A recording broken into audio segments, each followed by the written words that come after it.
Mi nombre es Vidal. Si no hemos tenido el privilegio de conocerle y de saludarle a usted personalmente, quiero darle la bienvenida a nuestra iglesia y recordarles que este es el segundo de 3 cultos y nuestro Dios ha sido grande y misericordioso con nosotros con esta serie que hemos iniciado, en la cual le hemos dado el enfoque de misiones, y el nombre de la serie en sí es básicamente un mandato global. Y están viniendo la segunda parte de la serie. Lo vamos a hacer por los 3 meses, lo que es junio, julio y agosto, por diferentes razones. Pero si acaso no estuvieron aquí la semana pasada, quiero decirles cómo es que concluimos la conversación la semana pasada. Y la semana pasada terminamos diciendo básicamente que el libro de los Hechos, que es el libro que estamos estudiando, y esta serie va a estar basada en el libro de los Hechos, después de 4 evangelios, Mateo, Marcos, Lucas y Juan, el quinto es Hechos. Y Hechos es el libro que dijimos que sirve como el eslabón perdido, o el eslabón que no existía tiempo atrás con respecto a lo que los evangelios enseñan. Que por una parte esos 4 evangelios, Mateo, Marcos, Lucas y Juan, los primeros del Nuevo Testamento, nos enseñan todo lo que Cristo dijo. Las epístolas, que vienen siendo el resto del Nuevo Testamento, nos enseñan lo que Cristo quiso decir con lo que dijo. ¿Por qué? Porque en el tiempo de Jesús, como en el tiempo de nosotros, la mayoría de la gente abraza a Cristo, quiere a Cristo, o les cae bien Cristo, o inclusive seguido lo ponen en las medios sociales a Cristo. Muchas veces lo ponen y no le dan crédito, que son las palabras de Cristo, pero la enseñanza de Cristo típicamente son bienvenidas alrededor del mundo. El problema empieza cuando circunstancias, sufrimiento, en fin, podemos necesitar un montón de razones que gradualmente o radicalmente empiezan a crear una disyuntiva entre lo que Él dijo y lo que Él quiso decir. Entre lo que Él dijo y a lo que se estaba refiriendo, o lo que llamamos la aplicación de todo lo que Él dijo. Entonces, las epístolas, lo que escribió Pablo, lo que escribió Pedro, lo que escribieron todos esos apóstoles, seguidores de Jesús, básicamente es que tomaron las palabras de Cristo y las expandieron. Tomaron las palabras de Cristo y las aplicaron. Entonces, eso es lo que Él dice y eso es lo que hay que hacer con lo que Él dice. Bueno, el libro de los Hechos lo que hace es que, porque este era un problema serio que continuaba separándose, el libro de los Hechos, a través de un historiador llamado Lucas, lo que hace es que conecta todo lo que Cristo dijo con todo lo que Cristo quiso decir. Entonces, cuando Cristo habla del perdón, cuando habla de los milagros, habla de las bienaventuranzas, toda su enseñanza a Cristo, tenemos que asegurarnos que no solamente creemos lo que Él dice, pero asegurarnos que lo aplicamos a nuestra vida. Y por eso es que estamos en esta serie. Entonces, para nosotros, pensar en este mandato global, ¿sí?, de poder llevar el evangelio a las naciones, que es lo que estamos enfatizando a través de misiones, a través de mandar nuestra gente de ir. Parte de ello es entender, y esto es lo que hemos tratado de enfatizar a través de básicamente lo que predicamos como iglesia, es entender que este mandato global no solamente es una persona. Sí, cuando yo hablo de la aplicación de cosas, la segunda parte, o voy a desconectarlo otra vez, esta segunda parte, si ustedes piensan por un momento o analizan lo que estamos diciendo, esta aplicación de todo lo que Cristo dijo es básicamente el carácter de Cristo. Es básicamente la actitud de Cristo, la mente de Cristo, las acciones de Cristo. Entonces, esto básicamente es lo que Él dijo, que eventualmente es puesto en práctica en su persona. Entonces, el mandato global, cuando pensamos en este proyecto o en esta ecuación de id, tiene que ver con una persona, su nombre es Cristo, y tiene que ver con las palabras de esa persona. Entonces, toda persona que está viviendo este mandato global está enfatizando un mensaje bien claro que tiene una aplicación dual o un componente doble, que es las palabras y el carácter de Cristo. El problema muchas de las veces para el cristiano, y pensando en nuestra relación de hogar, de familia, de esposos, de padres con hijos, es que muchas de las veces nosotros creemos lo que Cristo dijo, pero nuestras acciones no están conectadas. O muchas veces las acciones van en sentido opuesto de lo que creemos. Sí estamos sabiendo, sí captamos lo que estamos diciendo aquí. En otras palabras, muchas veces el problema para el cristiano no es que nuestra doctrina esté incorrecta. El problema del cristiano es que la doctrina la hemos separado de nuestra ética, o de nuestro estilo de vida, o de nuestras acciones. Entonces, por eso es que este mandato global, conforme predicamos el evangelio, del cual, lo dije la semana pasada y lo voy a decir una vez más, todos sin excepción, esta mañana, todos estamos predicando el evangelio. Porque Pablo dice que somos cartas abiertas. La pregunta es: ¿qué clase de evangelio estamos? Es como cuando hablamos de liderazgo. Todos somos líderes. La única cosa es qué clase de líderes somos.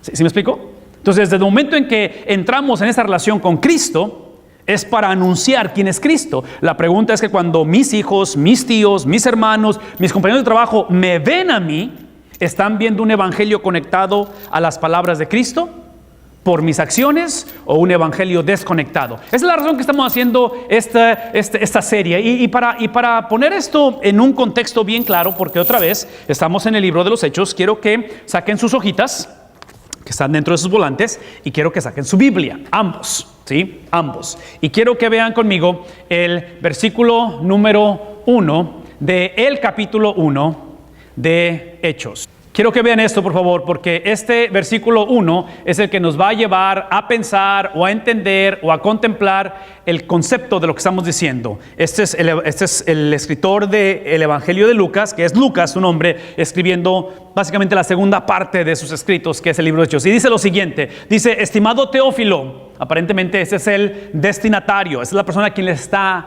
hablando. Y le está diciendo: estimado Teófilo, en mi primer libro, que es el Evangelio de Lucas, Mateo, Marcos, Lucas, tercer evangelio, dice, me referí o hice referencia ¿a qué cosa? A todo, a todo. Y otra vez, hice referencia a todo lo que Jesús comenzó a hacer.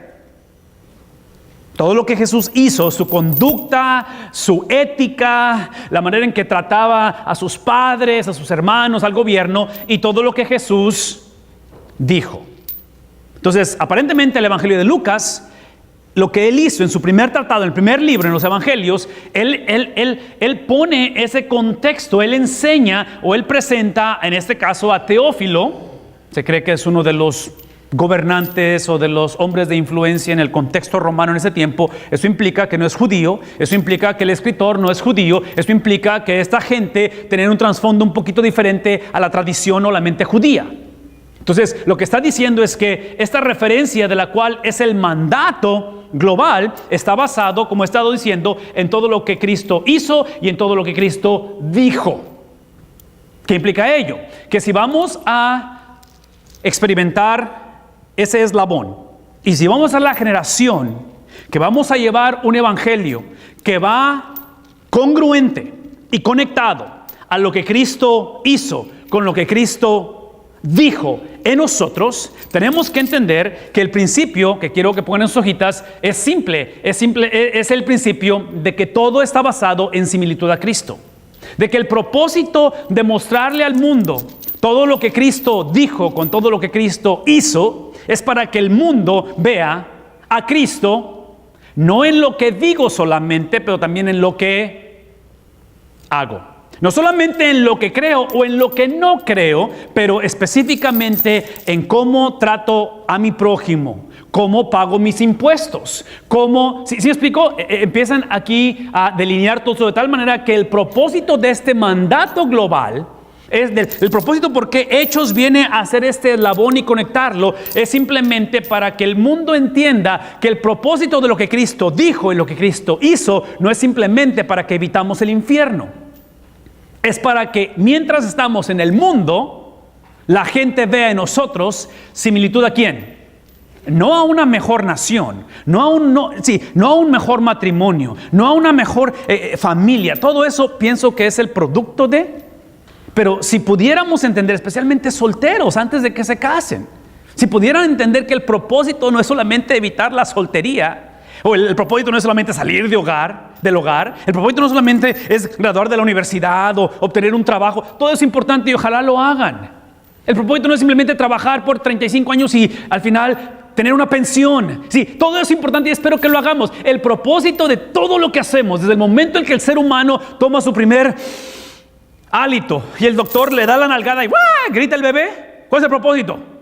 El propósito es que nuestro caminar sea semejante al de Cristo. Ese es el propósito. Esa es la razón por qué estamos aquí. Es la razón por qué Lucas va a escribir esto y va a poner este conector, porque aparentemente, una vez más, aparentemente el problema en esta generación es que había una disyuntiva, había un divorcio en todo lo que Cristo había enseñado y todo lo que Cristo había hecho.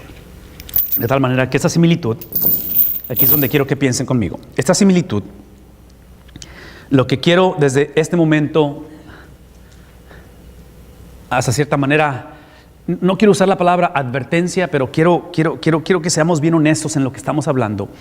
Cuando la iglesia o el cristiano camina en similitud, cuando el padre de familia modela las palabras y las acciones de Cristo, eso no implica que las cosas automáticamente mejoran.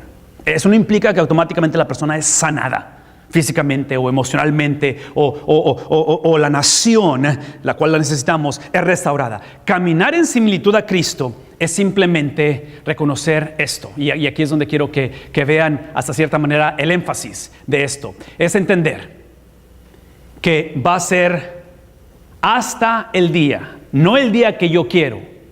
Pero caminar en similitud a Cristo es entender que es hasta el día. Es tener esta mentalidad en la cual no estoy poniendo a Dios en una silla de los acusadores, donde yo le digo a Dios, ahora que diezmo tienes que bendecirme. Ahora que he conectado las cadenas y he encontrado el eslabón, más vale que me vaya bien. Ahora que he orado, más vale que sane la persona. ¿Sí me explico? Observen lo que está sucediendo, porque Lucas está diciendo, después de que hemos abrazado lo que Cristo dijo o enseñó y lo que Cristo hizo, ¿sí? Dice, es hasta el día en que fue Cristo, ¿qué cosa?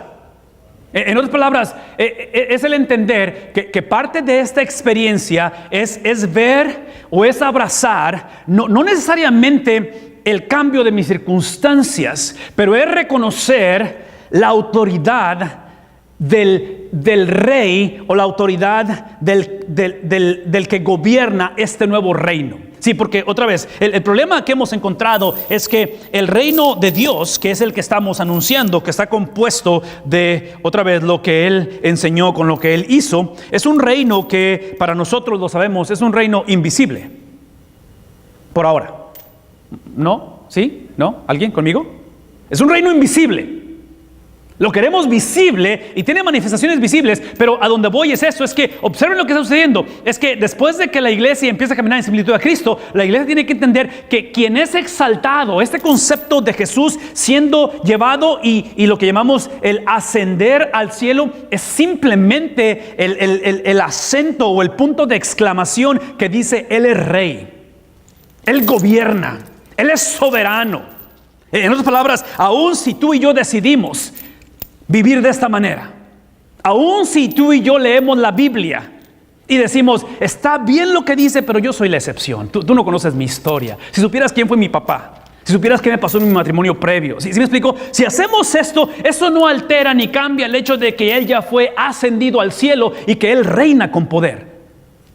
Entonces, la invitación aquí es de que no nos confundamos de abrazar la similitud a Cristo para que yo sea el exaltado, mi matrimonio sea el exaltado, las cosas hagan como yo quiero. No. El punto de caminar en similitud a Cristo, entre más caminamos en similitud a Cristo, más entendemos que Él es rey, no yo. ¿Alguien conmigo en eso? Yo diría que esa es la evidencia de caminar en similitud a Cristo. De que aun cuando eventualmente mis emociones o mis finanzas o mi matrimonio empieza a vivir de esa manera, porque sabemos que en la vida no hay garantías, aun cuando veo que mis hijos no me están tratando bien, y aun cuando yo tengo una relación con Dios genuina y camino en similitud a Cristo, no garantiza que mi matrimonio automáticamente va a conectar. ¿Sí me explico? No garantiza que las cosas van a salir como yo quiera. Entonces está diciendo, hey, Él fue exaltado de tal manera que luego, porque Él fue exaltado y Él es el rey, Él está en esa posición de autoridad porque Él ya dio su vida, Él ya sacrificó, Él ya fue mutilado, Él ya cumplió las profecías y Él ya ha sido resucitado, Él es el rey. Es que les dio ¿qué cosa? ¿Qué les dio? Instrucciones. Él les da instrucciones. ¿Cuáles son las instrucciones? Bueno, las instrucciones son bien claras. La instrucción es simplemente el evangelio. Es el evangelismo, esa es la instrucción. La instrucción es simplemente esto. Veme tantito, dice que está escribiendo, pero es una sola palabra. Sé que la pueden escribir rápido, pero ven tantito. La instrucción es esta. Cristo está ascendiendo al cielo en el libro de los Hechos. Y simplemente está diciendo a los discípulos, vivan en similitud a mí, de tal manera que no haya confusión en todo lo que enseñé y todo lo que hice. Porque aquí está el punto. Evangelismo o evangelio es simplemente Cristo decir, vayan y háganme famoso. Esto es lo que está diciendo. Vayan y hablen de mí. Vayan y otra vez, por favor escúchenme. La fama de Cristo, si tú eres un seguidor de Jesús, la fama de Cristo la estás propagando, quieras o no quieras.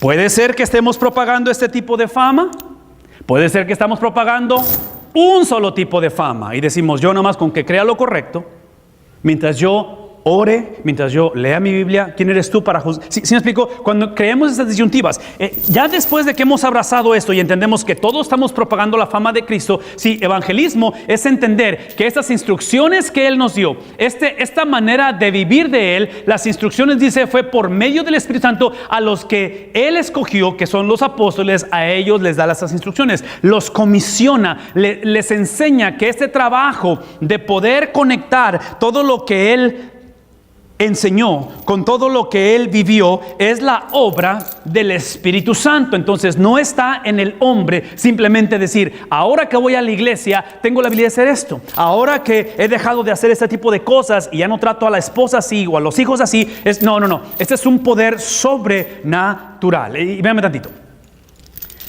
el poder sobrenatural del que está hablando Jesús al recibir instrucciones es el mismo poder sobrenatural que es requerido para que una persona sea salva. Yo no sé si ustedes recuerdan cuando entregaron su vida a Cristo, pero cuando ustedes dieron su vida a Cristo, fue una experiencia sobrenatural. ¿Sí? Nadie se levantó diciendo, estoy cansado de esta vida. Así con una canción de Chente Fernández y así bien melancólico. No, fue la obra sobrenatural de Dios. Para poder hacer esto, que es ahora como cristiano, si es que lo somos, y es vivir de esta manera, es exactamente lo mismo. Es una obra sobrenatural. El problema con la iglesia en aquel tiempo y es hoy, es de que entendemos y abrazamos la sobrenaturalidad de la salvación, pero a la hora de ejercerla creemos que está en nosotros. Y es por eso que sucede la disyuntiva. Es por eso que algunos sí se mantienen y algunos no se mantienen, algunos como que sí, como que no. Entonces, aquí es donde tenemos que entender esto. Simplemente que si vamos a vivir en similitud a Cristo, el producto de similitud a Cristo es llegar al punto de decir que es hasta el día, no cuando yo diga, y es entender que el propósito no es que yo gobierne, Él gobierna. Sí, el reto va a ser y aquí es donde quiero que me pongan mucha atención. Aquí esto es extremadamente importante. Si va a ser, si mi similitud a Cristo como iglesia, como familia, es para exaltarlo a Él como Rey, porque Él está ascendiendo como el poderoso, Él está ascendiendo como el único Dios verdadero. Observen el versículo 3, porque aquí es donde parece irónico. Que que ha sido coronado como Dios, se le va a conocer como aquel que va a ¿qué cosa? A sufrir, a padecer. Entonces, aparentemente suena como una contradicción de términos.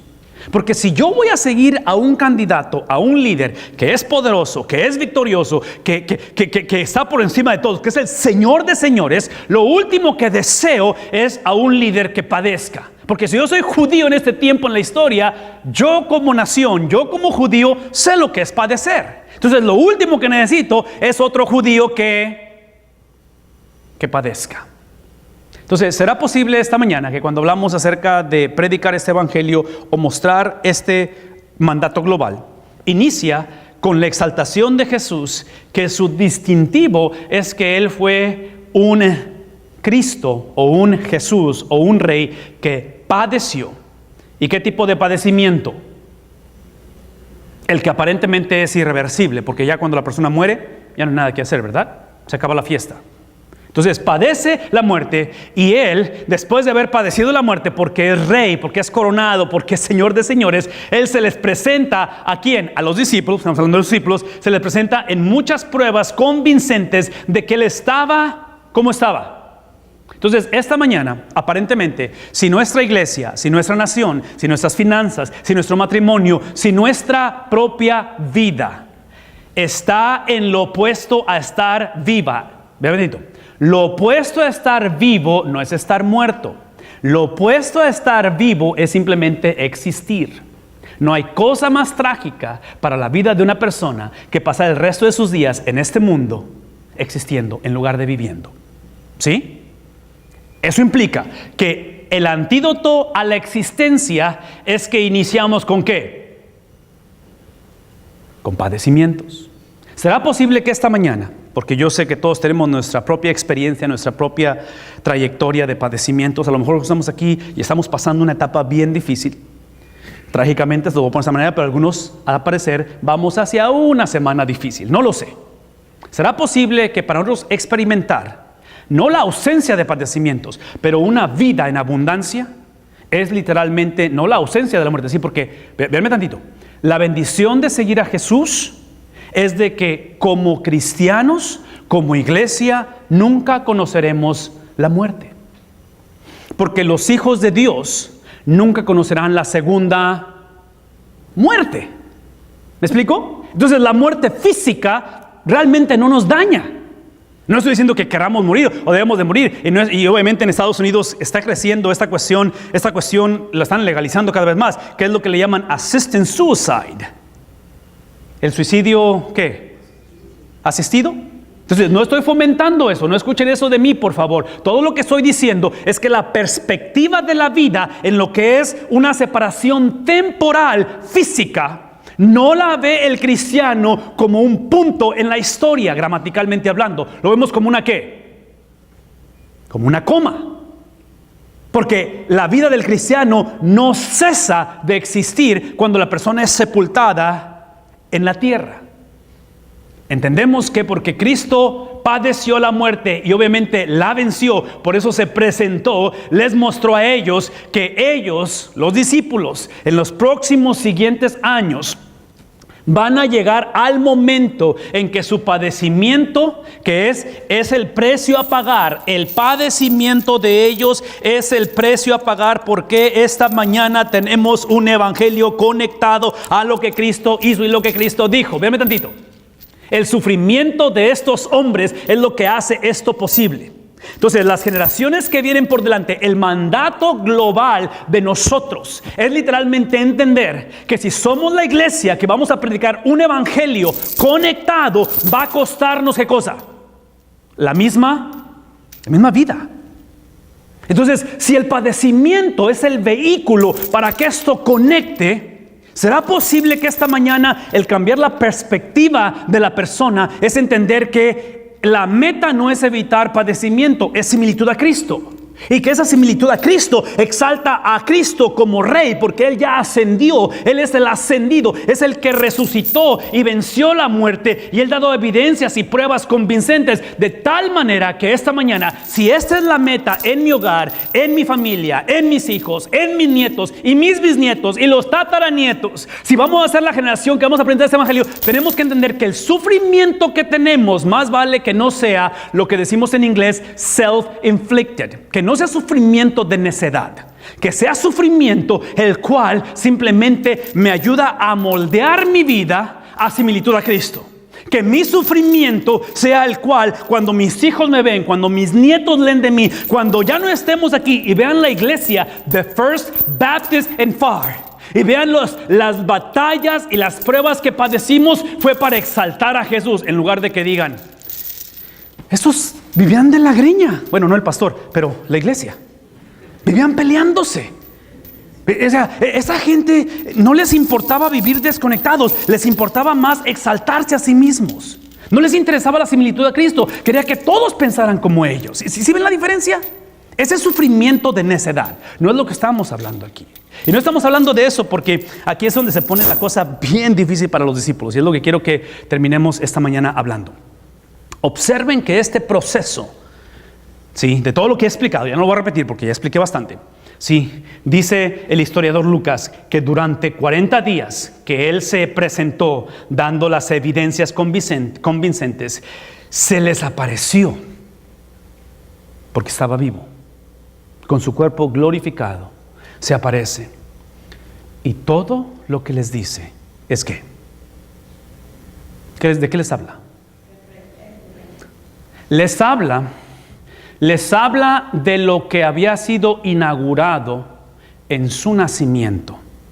Cuando Cristo nació, el reino de Dios en la tierra fue inaugurado. No sé si el lenguaje sea fácil de seguir esta mañana. ¿Saben lo que es una inauguración?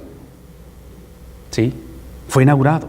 El problema con la inauguración del reino, y esto es lo que mencioné la semana pasada y lo voy a decir una vez más, esto es en sus hojitas, es que el reino de Cristo fue inaugurado.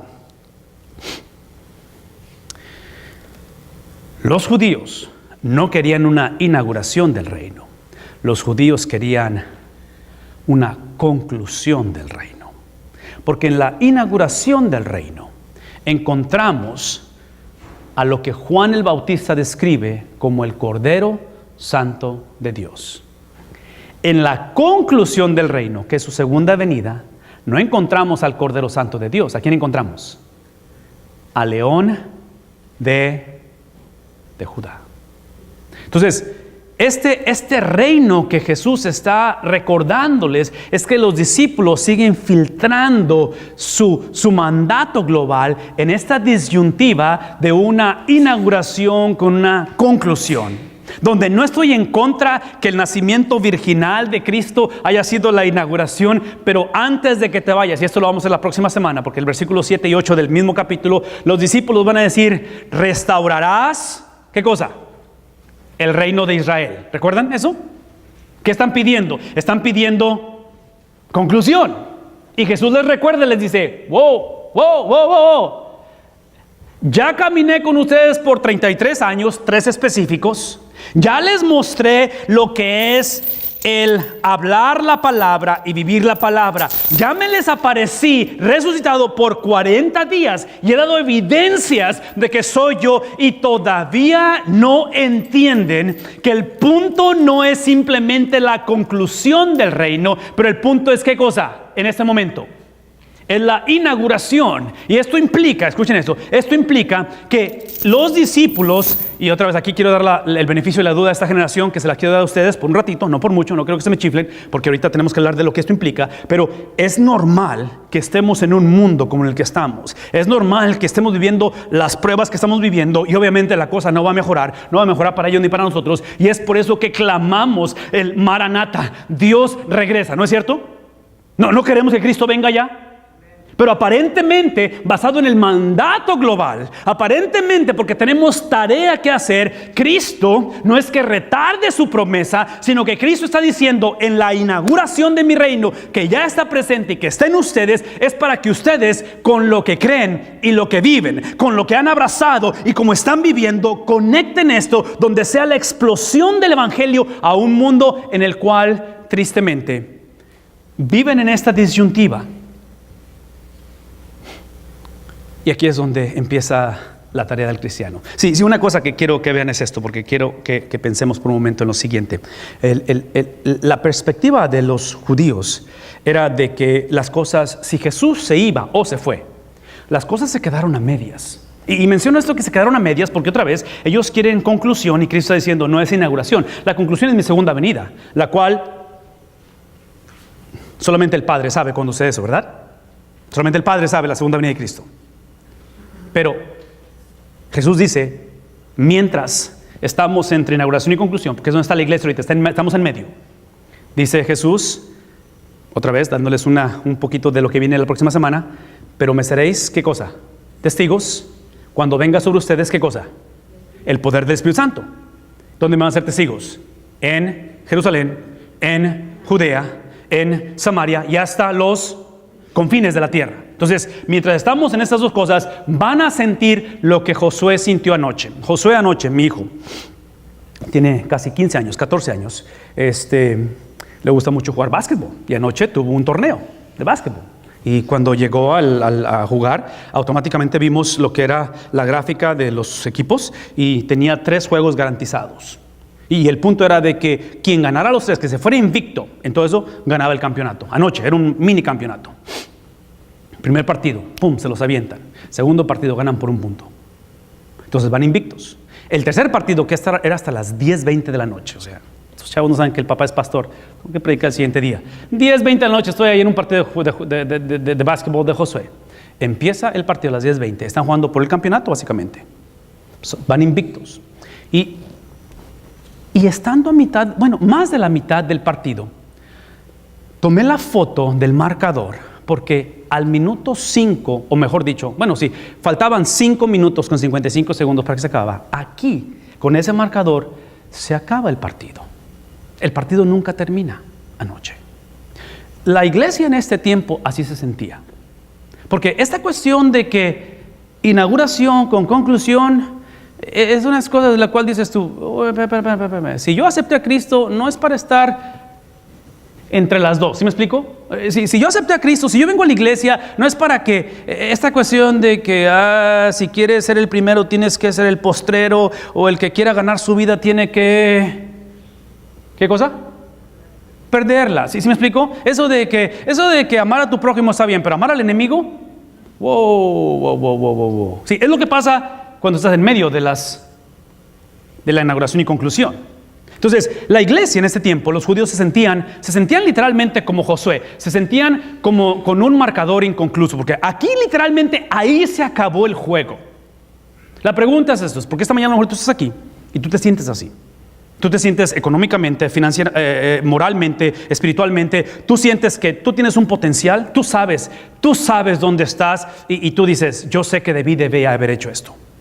Lo que llamamos en inglés unfinished business. Yo sé que mis hijos tienen un potencial, pero tristemente no los vemos desarrollarse. ¿Sí me explico? Yo sé que mi matrimonio, no debo de divorciarme, pero ya no aguanto la situación. ¿Sí me explico? Es una cosa de esas que, hey, yo sé que debo de ir a la iglesia, pero realmente no tengo ningún interés de ir a la iglesia. ¿Sí? Te sientes como en esa etapa en la cual, sí, pero no. Sí, yo sé. Pero, sí. Ok. Esa es la historia del pueblo de Israel. Es la historia de la iglesia. Es la historia del ser humano. Es la historia de todo cristiano. La pregunta es, ¿qué hacemos? ¿Qué hacemos? Porque es exactamente donde estamos. Inclusive, toda persona que no piensa que está aquí, toda persona que siente que se ha coronado campeón, no ha entendido el evangelio. Porque acuérdense que versículo 3, dice la Biblia que ¿quién es el que asciende? Es Cristo. Entonces, yo no soy el que asciendo, yo no soy el campeón. ¿Quién es el campeón? Cristo, ¿verdad? Entonces, la pregunta es, ¿cómo es que yo alabo a un Cristo que es campeón, que ha vencido en el torneo? ¿Sí? ¿Cómo lo alabo cuando yo siento que mi vida siempre está aquí? Siempre estamos como en limbo, siempre estamos como que yo sé que la cosa va a cambiar, hay que esperar, pero esta cuestión de perseverar, esta cuestión, sí, como que no. Bueno, lo que tenemos que asegurarnos es esto, porque es lo que está sucediendo en este tiempo. Lo que está sucediendo en este tiempo es que grupos no cristianos estaban infiltrando en la iglesia en este tiempo movimientos, filosofías diferentes, de tal manera que había un movimiento que llamaban los gnósticos, y ellos estaban diciendo que Cristo, cuando Él se despidió de la gente, Él comentó cosas secretas a los discípulos, de tal manera que ellos fomentaban un evangelio secreto, de que nada más ciertas personas, cierta élite podía conocer realmente a Dios. Es por eso que estos libros están escritos, porque lo que tenemos que entender es que el reino de Dios es el reino de Dios, que aún cuando hemos experimentado una inauguración y eventualmente una conclusión, hemos entendido que para el judío, en cuestión de inauguración, en cuestión de la llegada del reino de Dios, ellos asumían a un Dios soberano, el cual no parece ser soberano porque los romanos todavía son soberanos aparentemente. Es un Dios en el cual el Nuevo Testamento, cuando el reino estuviera presente, ellos sabían que el Mesías reinaría, el cual está por irse ahora y no ha restaurado el reino. Entonces es una cuestión, una disyuntiva en la cual, escuchen esto, el judío anticipaba, como ellos no veían esta disyuntiva de inauguración con conclusión, ellos asumían, basado en las escrituras, asumían que la presencia del rey cuando llegara no iba a incluir a un Isaías 53, el siervo sufriente. ¿Por qué? Porque los judíos, véanme tantito, anticipaban un reino geográfico, un reino sobre la creación, cuando Cristo los ve y dice, no. La creación no es problema para mí, el problema son ustedes. Entonces, lo que tengo que hacer es inaugurarlo, eventualmente concluirlo, porque no quiero reinar sobre la creación, quiero reinar sobre sus corazones. Porque ¿de qué me sirve que yo les restaure a ustedes Jerusalén, el templo, la adoración, si el corazón de ustedes no ha sido restaurado? ¿Sí captamos lo que está sucediendo aquí? El problema era en el corazón del hombre, no era en la geografía, no eran las circunstancias. ¿Será posible que esta mañana tenemos que abrazar este evangelio en su totalidad? Y por eso que Jesús lo que hace para enseñar ese reino, Él se va al libro de Jeremías. El capítulo 31, can we get the lights please guys? El capítulo 31, y en Jeremías capítulo 31, Él dice vienen días, ¿sí? Y otra vez, queremos que los días ya sean ahorita, pero dice, vienen días en Jeremías. Ese es el tiempo en el cual este autor, Antiguo Testamento, escribe un libro, aparte de Jeremías, un libro que se llama el libro de las lamentaciones. ¿Saben lo que es un lamento? ¿Sí? Es el profeta llorón. ¿Sí? Es el profeta que está en esa disyuntiva que estamos hablando. Es el profeta que su vida, literalmente su ministerio se ve así, incompleto. que no ha terminado el juego, de tal manera que dice Jeremías, afirma el Señor, en que haré en ustedes ¿qué cosa? ¿Qué voy a hacer?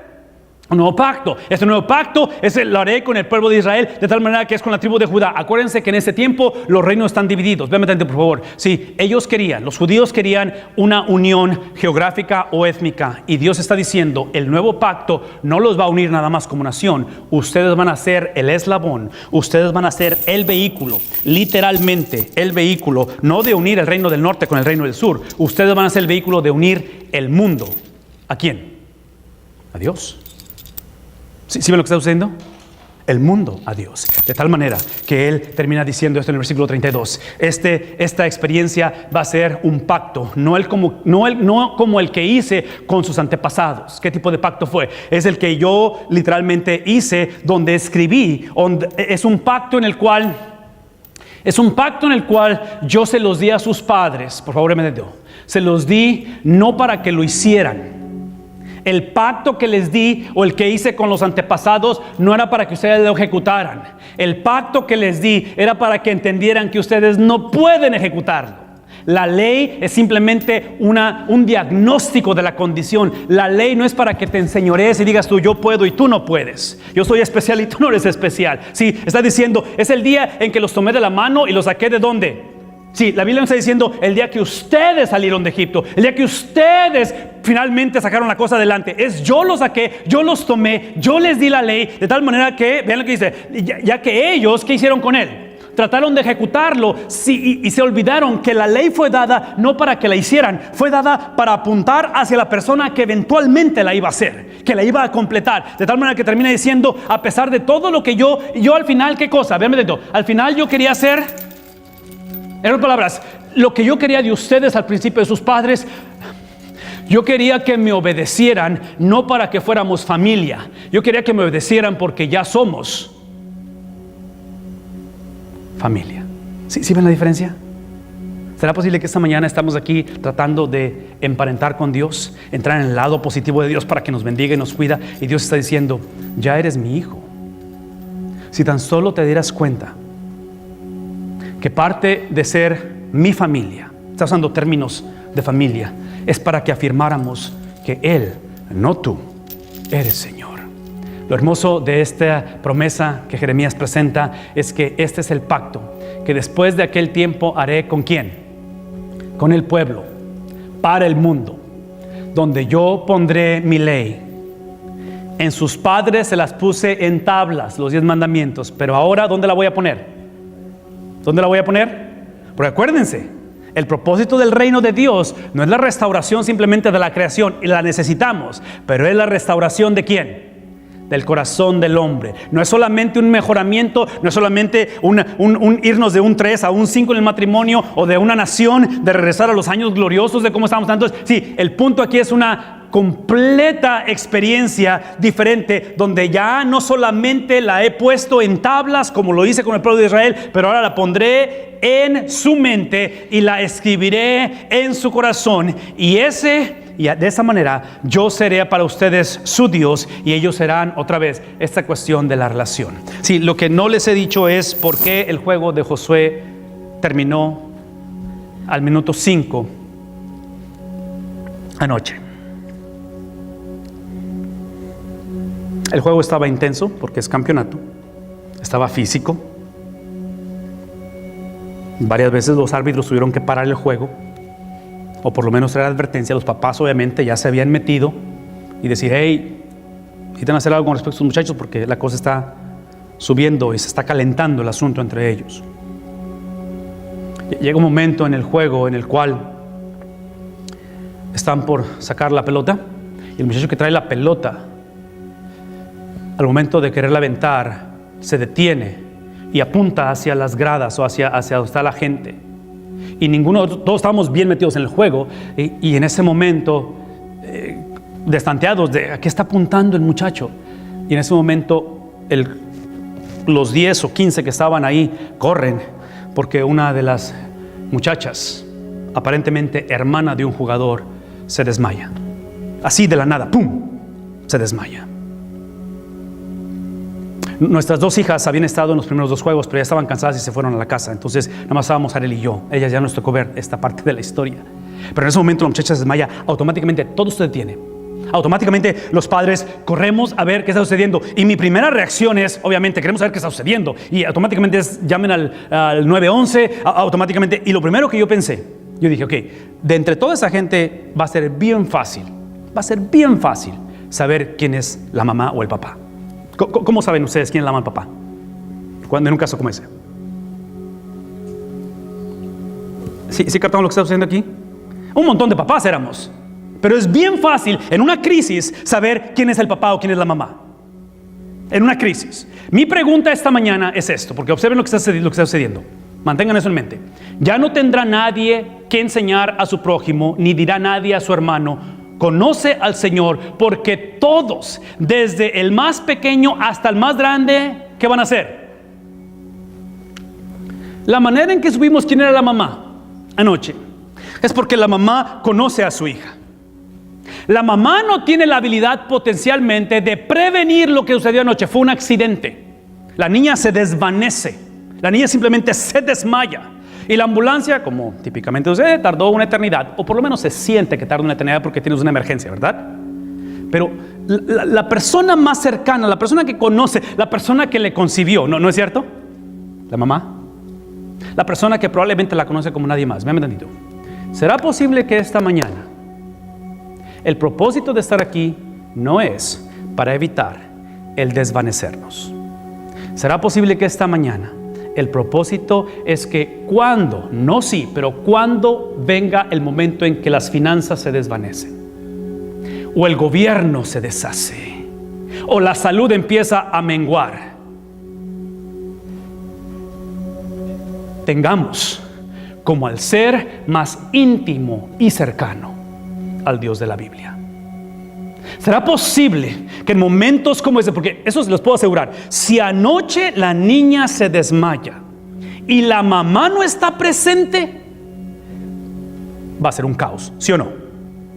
Va a ser más complicada la cosa.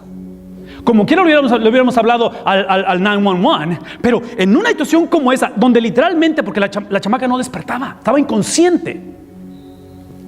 En un momento como ese, ¿qué haces? Ninguno éramos doctor, no sabíamos qué hacer. El CPR, tal vez, primeros auxilios, tal vez. Pero ¿sí ven lo que está sucediendo? Que en un momento de crisis, la pregunta es, ¿quién te conoce? ¿A quién conoces? Si todo lo que tienes en tu vida es doctrina, y estoy agradecido que sepas lo que dice la Biblia, pero si no está conectada a un estilo de vida, si Dios es simplemente un ser de mis padres, que les dio la ley en el pasado, y mi abuela iba a la iglesia, o mis papás fueron pastores, o mis abuelos, pero estás completamente desconectado de la realidad, y Dios no es un ser al cual conoces, y conocer obviamente implica que Él me ha perdonado, el cual literalmente no se acuerda de mis pecados, que ha regenerado mi ser. Literalmente va a ser un caos. Va a haber una posibilidad de que no llegues o no la hagas para cuando llegue la ambulancia o llegues al hospital, que es el caso de muchas familias hoy en día. Mi oración no es tanto de que evitemos el desvanecernos como esta niña. Mi oración es de que cuando, no sí, pero cuando venga el valle de sombra y de muerte, cuando vengan las situaciones difíciles, tengamos al Dios de la Biblia como el que nos conoce íntimamente. Ese es el mandato global.